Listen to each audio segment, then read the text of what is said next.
Анна всю свою жизнь просто обожала цветы. Иногда ей казалось, что с ними ей намного проще, чем с людьми. У всех ее подружек были обычные домашние питомцы – котики, собачки, хомячки, рыбки, а у Анны роль домашнего питомца выполнял кактус. Да, именно кактус. Простой и обычный. Он мирно стоял в горшке на подоконнике, иногда цвел, и носил гордое имя – Филипп. Доподлинно неизвестно, откликался ли кактус на свою кличку. Но Анна утверждала, что частенько замечала, как Филипп поворачивает свое основание от окна к двери, когда она возвращается домой и здоровается с ним. Не то чтобы девчонки запрещали заводить домашних животных, и она нашла такой оригинальный выход. Вовсе нет. Мать Анны была бы даже не против, если бы девочка принесла домой котенка. Но нет, она принесла кактус. Вот, до такой степени она любила цветы и всякого рода растения. А в остальном она была совершенно обычной девочкой, потом девушкой и, наконец, молодой женщиной. Частенько по вечерам Анна разговаривала со своим кактусом. «Ну ты бы еще его погладила», – подшучивал над ней отец. Она выросла, стала самостоятельной и решила открыть маленький бизнес – цветочный магазин. Да ей даже в голову не приходило, что цветочный бизнес по криминалу стоит на втором месте после торговли оружием. Поначалу все было прекрасно. Цветочный ларек, который открыла Анна у себя в городке, был не единственным местом, где можно было купить цветы. Но он был единственным, где вас обслуживали вежливо и с улыбкой. Казалось, что цветы, приобретенные в ларьке у Анны, стоят как будто дольше, как будто ароматнее пахнут и как будто красивее, чем везде. Она подумала о том, чтобы перейти на круглосуточную работу. Хотя кому могут понадобиться цветы среди ночи? Но расширяться и открывать еще один ларек уж точно было нужно. И вот как раз когда у нее было накоплено достаточно средств, чтобы приобрести еще один ларек и сделать там ремонт, произошло одно чрезвычайное происшествие. В тот вечер она как раз сняла в банке всю сумму денег, которую держала при себе в дипломате. Она немного задержалась в своем ларечке, ведь завтра сюда придут представители цветочной фирмы для заключения более объемных поставок. Ей хотелось, чтобы все было идеально.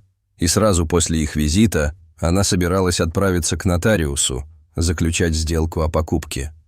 Она не хотела тратить время на долгое ожидание в банке, а потому сняла все деньги со счета заранее. Она стояла спиной к двери и поправляла украшения на задней полке витрины. Как вдруг хлопнула дверь. «Мы уже закрыты», — сказала она, не оборачиваясь, а про себя подумала: «Ну вот растяпа, дверь забыла закрыть. Ладно, придется обслужить человека, он же не зря пришел так поздно». Она обернулась и обомлела. Она выронила из рук предмет, который держала, и даже не смогла посмотреть на осколки. 4 бравых мужика в черных кожаных куртках и солнцезащитных очках, несмотря на позднее время, стояли перед ней. Она все поняла сразу. Но где-то в глубине ее подсознания еще билась в агонии слабая мысль о том, что этим ребятам и вправду нужен букет цветов. А может быть, все обойдется. Сейчас она дрожащими руками соберет розы, сделает им скидку и отправится домой, выпьет валерьянки и ляжет спать. Но нет. А нам кажется, что тут открыто. «Для нас тут всегда должно быть открыто», — сказал один и шагнул вперед. Он совершенно бесцеремонно ухватил Анну за горло рукой и потянул вверх. Казалось, он вот-вот приподнимет ее от пола. «Где деньги?» — тихо спросил он и отпустил горло Анны, но руку с горла не убрал. «Какие?» — прохрипела она. «Которые ты сняла в банке», — с ехидной улыбкой ответил мужик и снова начал сдавливать пальцы. «Тебя же предупреждали, чтоб ты не вздумала шалить. Заплатишь все сполна, и мы уйдем». Она припомнила.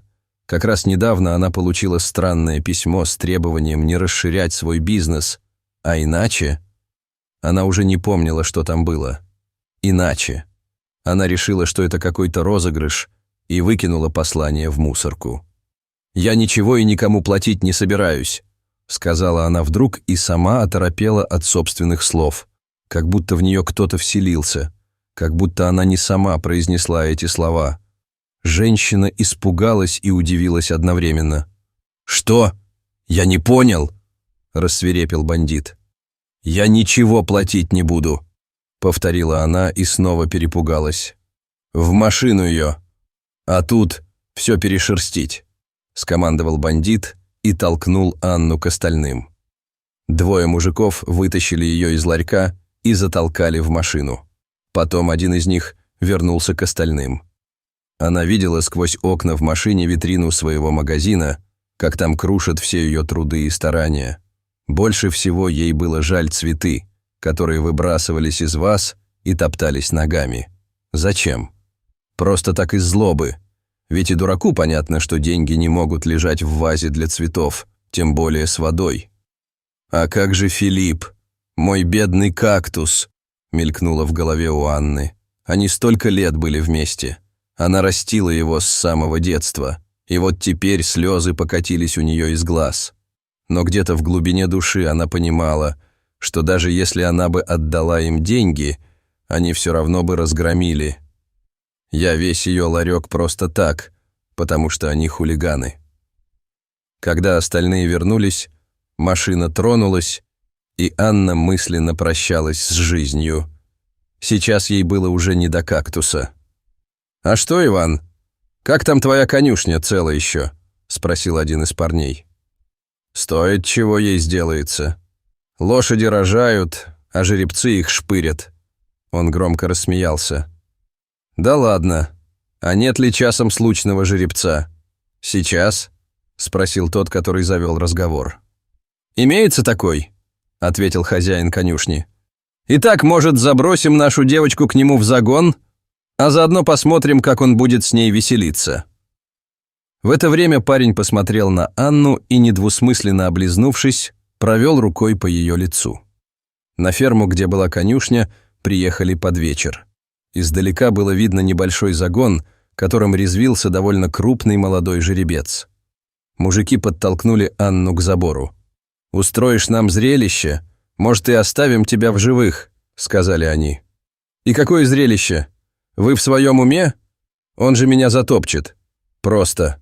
Что вам? Мало денег», — закричала она и заплакала. «Поговори еще тут нам, ты лучше раздевайся», — сказали мужики и кинули Анну через забор. Жеребец увидел какое-то передвижение у забора, насторожился и стал боком подходить к Анне. Мужики свистели и улюлюкали. В ответ. Он подошел к заплаканной девушке, обнюхал ее и лизнул лицо. Она пахла цветами, она всю жизнь возилась с ними. Конь начал фыркать и раздувать ноздри. Ему понравился запах девушки, а запах мужиков нет. Он повернулся и пошел в сторону. «Ну так неинтересно!» Что-то стали кричать мужики. Вдруг она услышала за спиной топот копыт. Анна испугалась. Девушка решила, что животное сейчас с разбегу напрыгнет на нее и будет топтать своими копытами. Она присела и зажмурилась, но ничего не произошло. И только вопли мужиков заставили девушку открыть глаза. Она увидела, что конь перепрыгнул забор. Вот для чего он отходил в сторону, чтобы взять разбег побольше. И теперь он неистово топтал всех бандюков, ломая им руки и ноги мощными ударами копыт. Она вдруг встрепенулась и решила, что это ее шанс спастись. Анна перелезла через забор и прыгнула в машину. Взревел мотор, и она дала по газам. Хорошо, что свое время отец научил ее водить машину. Правда, на права она так и не сдала, но ездит умело. И в данный момент соблюдение правил очень мало интересовали Анну. Она рванула в сторону дома. На следующий день девушка таки решилась приехать в свой ларек. Туда должны были приехать иностранцы. Она понимала, что ничего не успеет сделать к их приходу. Однако, ведь они же тоже люди, и должны были понимать, что тут произошел налет. Вот что теперь делать с покупкой нового места. И чем она будет платить за новые поставки. Скорее всего, ей просто придется извиниться и начинать свой бизнес. С нуля. Войдя в ларек, она просто не поверила своим глазам. Все, ровным счетом все было уничтожено. Те 3 бандитов постарались на славу. Не было ни одного живого цветка, ни единой целой полочки. И только посреди всего этого на своем обычном месте, как грозный страх, возвышался кактус Филипп. Он был единственный нетронутый. Конечно, с его огромными шипами в почти 3 сантиметра никто не рискнул бы к нему прикоснуться. Он стоял на своей полке, а под ним лежал неприметно дипломат с деньгами. И тут она поняла, почему с ней так поступили бандиты. Они не нашли денег. Вот и решили поразвлечься, прежде чем начнут выпытывать у нее, где деньги. Никто не рискнул дотронуться до кактуса с шипами. Вот так Филипп спас деньги. Девушка не стала выяснять, что сделал тот жеребец с бандитами. Но она больше никогда их не видела. В тот день, когда она нашла деньги, она решила изменить свою концепцию. Анна не стала покупать 2-й ларек. Она просто выкупила ту конюшню, где жил жеребец, спасший ей жизнь.